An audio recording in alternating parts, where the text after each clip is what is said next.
Hi, welcome back to another episode of my Sankofa Pan-African series. Let's take off from the question that I raised in the last episode. Why the grand attempt to manipulate or distort history? Well, the answer to this question, raised by people like John Henry Clark, who I mentioned in the last episode, is not far-fetched. It was done to justify slave trade and colonization. In order to justify these dastardly acts, Europe needed to fabricate a history which emphasized its presumed superiority and minimized the contributions of all other groups of people. The easiest way to justify slavery and colonization was through the fabrication of a history that glorified the role of the white race as the only race which had the ability to civilize the world. To do so, they had to deny the roles of all other people, and in the process, they dehumanized them. When and how did this falsehood gain ground? Thankfully, there are a few historians who have shed light on these questions. Alongside John Henry Clark and other scholars like Cheikh Anta Diop, Ali Mazrui, and several others who have tackled the questions. For instance, John Henry Clark and John G. Jackson, another great historian, identify the 15th and 16th centuries as the period when the distortion of history was instituted. The long and short of it is that countries on the European continent were poor and riddled with disease. They were afraid that they would be wiped out. In desperation, their kings and queens paid and equipped mercenaries who are now known in world history as explorers.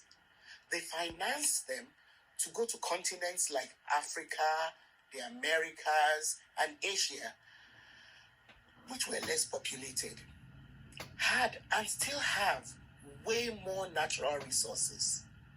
They sent these mercenaries to go and pillage those places and bring back the bounties to Europe. I'm sure that you're familiar with some of these people, like Christopher Columbus, Vasco da Gama, Niccolo de Ponti, Ponce de Leon, Ferdinand Magellan, Amerigo Vespucci, Richard Francis Burton, David Livingstone, Henry Stanley, Henrik Bath, Frederick Russell Bonham, Mungo Park. A whole bally lot of them were unleashed to go and pillage the rest of the world. It's important that we mark those names because we keep coming across them time and time again as people who discovered this land or that river or founded, this continent and so on. So I'll return to some of these so-called explorers at a later date. Now, these were the people who helped lay the foundation for Europe to colonize the world. One irony of this era in European history should strike us today because it is being played out before our very eyes. The same European countries that were so broke and were made prosperous mainly because of the proceeds got by colonizing and pillaging other parts of the world are so self-righteous now about keeping people from those same continents out of Europe. Anyway, back to the 15th and 16th century.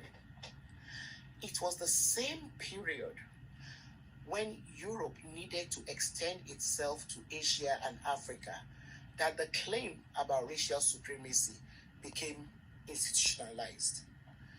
These views about the superiority of the white race were reinforced by people like George William Frederick Hegel, one of the most celebrated Eurocentric philosophers, who described Africans as people who are underdeveloped and devoid of morality, religions, and political constitution.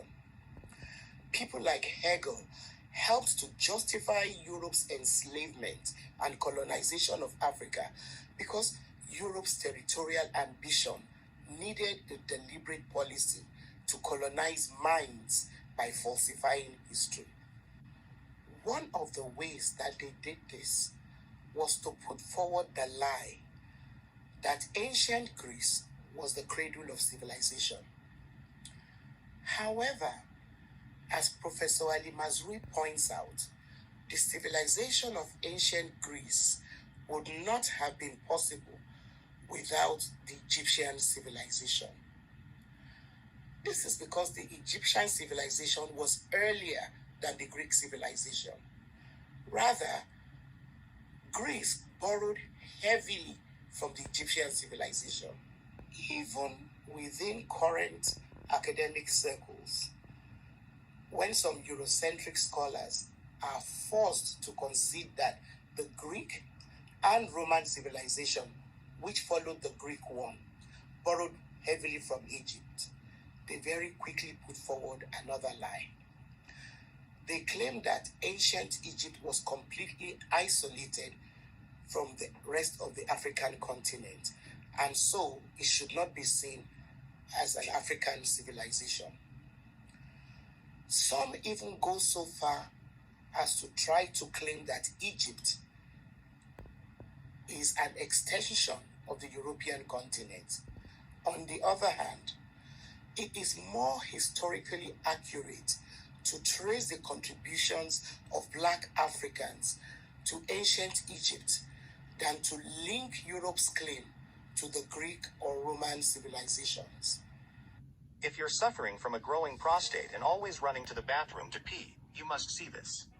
Soviet scientist Nikolai Lazarev discovered a natural way to reclaim a healthy prostate and normal bladder habits in record time.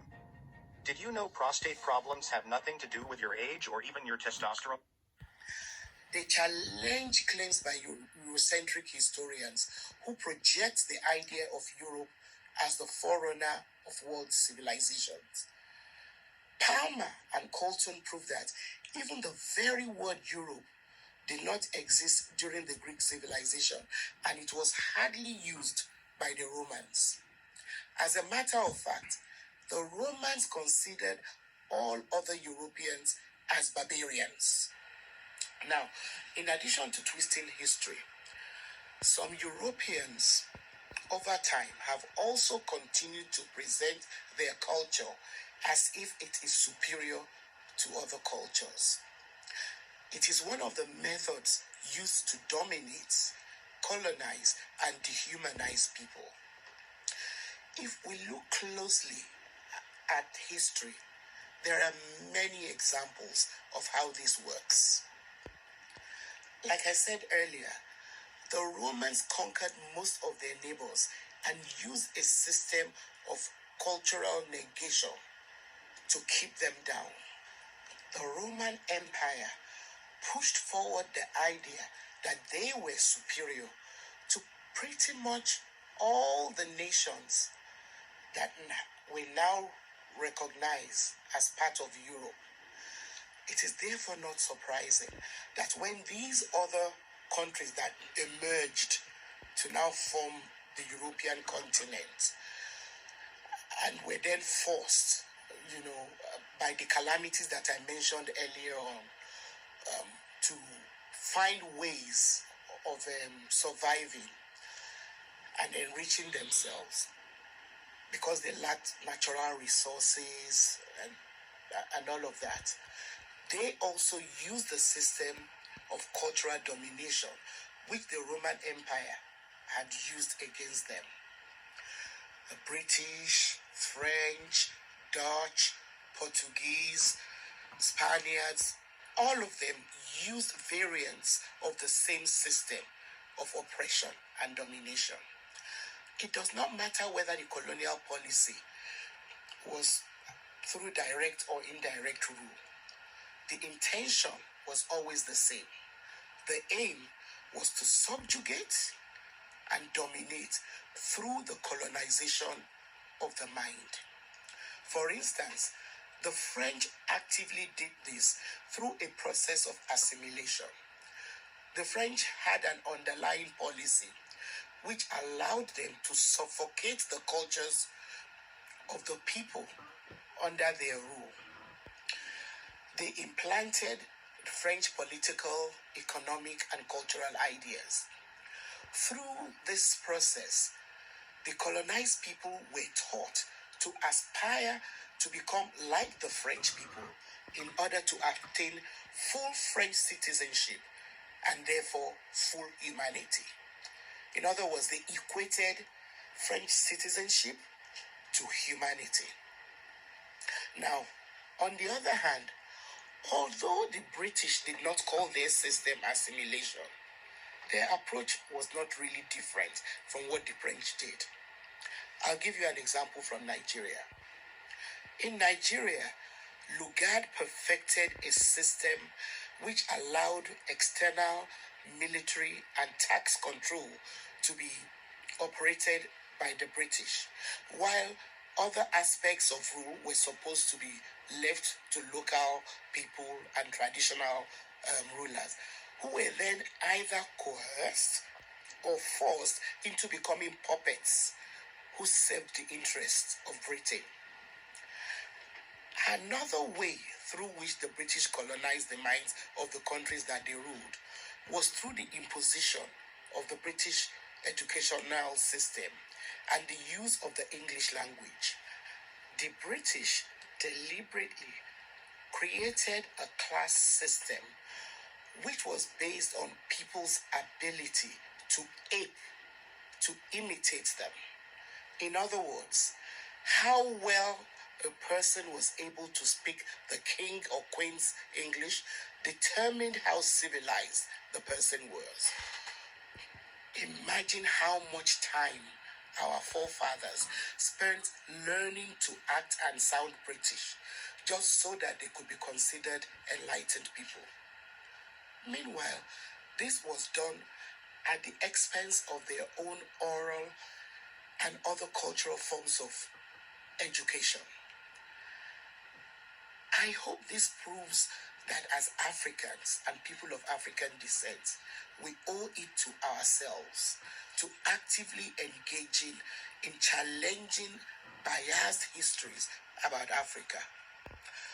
We must continue to conduct our own research and share them widely in the most accessible formats.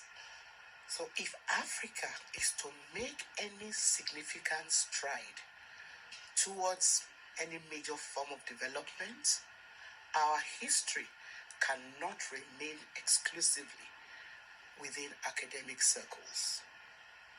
Our children must be taught, people who do not have access to academic publications must know their history. And this is because, as Cheikh Anta Diop points out, even a superficial examination of the cultural situation of Africa challenges us to question the predominant history being pushed forward by the Western world. Because if we're to believe their account, their history, then we have to first believe that Africans have never been responsible for any contribution to the world. Not even the civilizations of empires like Ghana, Mali, Songhai, Ife, Nok, Zimbabwe, the Congo, to mention just a few. If we continue to allow ourselves the falsehood that Africans had no part in civilizing the world, it means we will then continue to depend on the so-called developed world for the solutions to all our problems. Now, this has become increasingly important when we look at the ascendance of blatantly racist regimes like the Trump presidency in the US, Putin's apparent new colonial aspirations, and the daily increase in the popularity of ultra-right politics in most parts of Europe.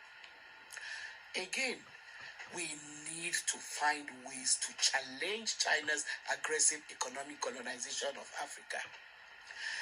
If we do not know our own history, how do we equip ourselves and future generations if all we know about our past is a history which focuses only on internecine wars, transatlantic slavery, and colonization?